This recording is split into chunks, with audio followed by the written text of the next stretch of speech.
Hello friends, मैं हूं अजीज। आप देख रहे हैं मूवी स्टॉक चैनल, जिस पर आज मैं बात करने वाला हूं venom the last dance film के ऑब्वियसली मिड क्रेडिट सीन के बारे में, जिसके एंड क्रेडिट सीन के साथ साथ एंडिंग की भी एक्सप्लेनेशन मैंने ऑलरेडी चैनल पर अपलोड कर रखी है, जिससे सेपरेट ये वीडियो सिर्फ और सिर्फ इसके मिड क्रेडिट सीन और नल के फ्यूचर की डिस्कशन के लिए ही बनाई जा रही है। बाकी by the way video spoiler से भरी पड़ी है, देखना न देखना वो आपकी जिम्मेदारी है। जिन सभी से अब आगे बढ़ते हुए मैं करूंगा मेरी छोटी मोटी सी रिक्वेस्ट की डिमांड, जो की है इस चैनल को सब्सक्राइब, वीडियो को लाइक और शेयर करने की तो कर लो।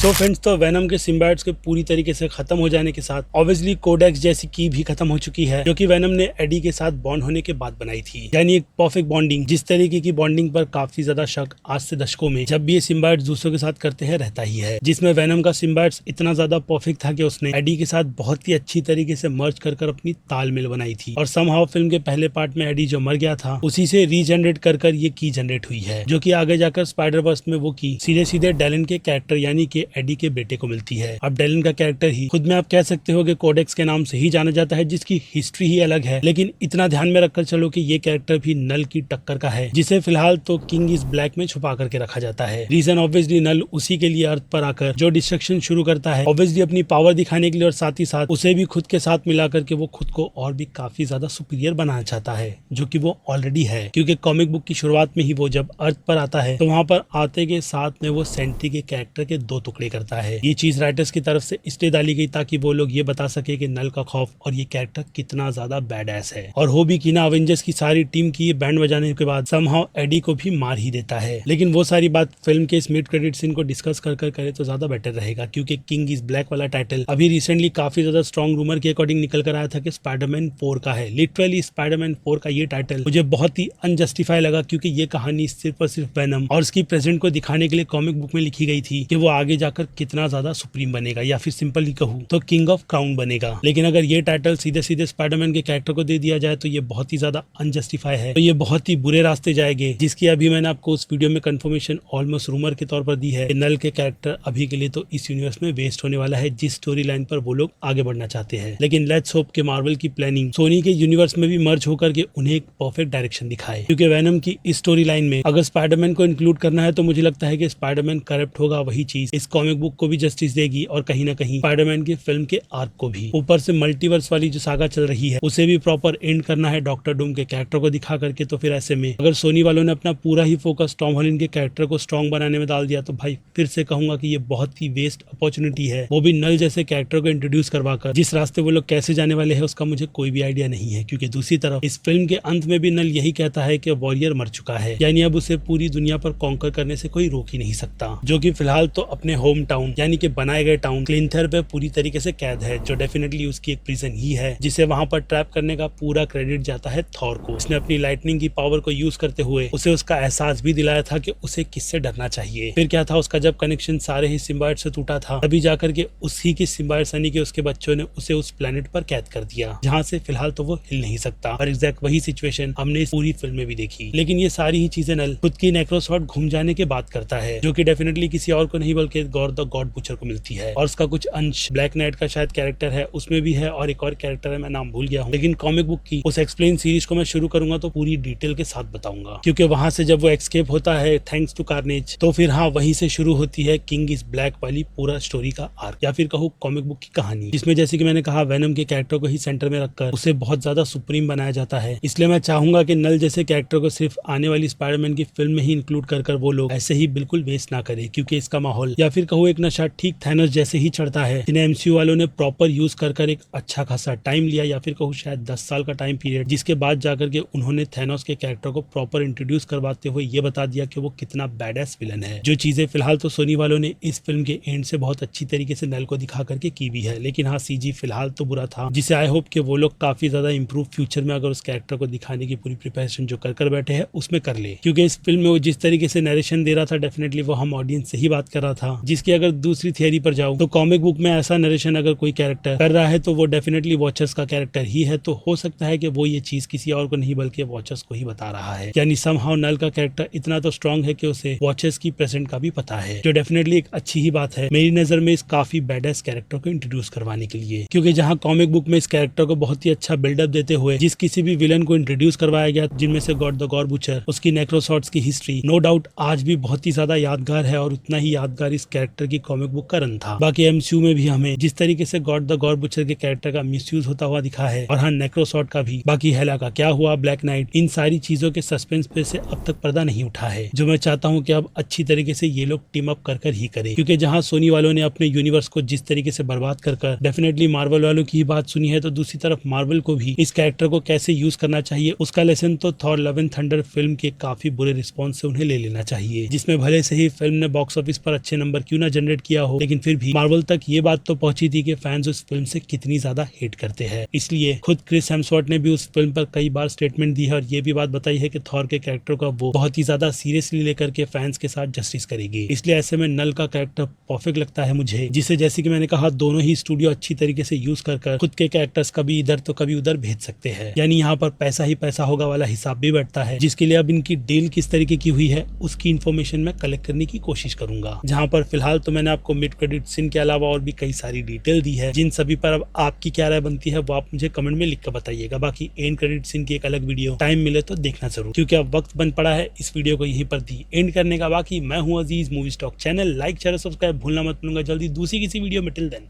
Bye.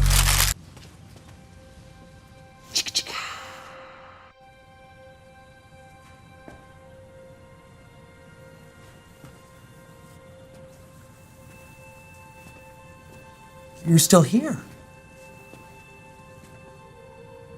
It's over. Go home.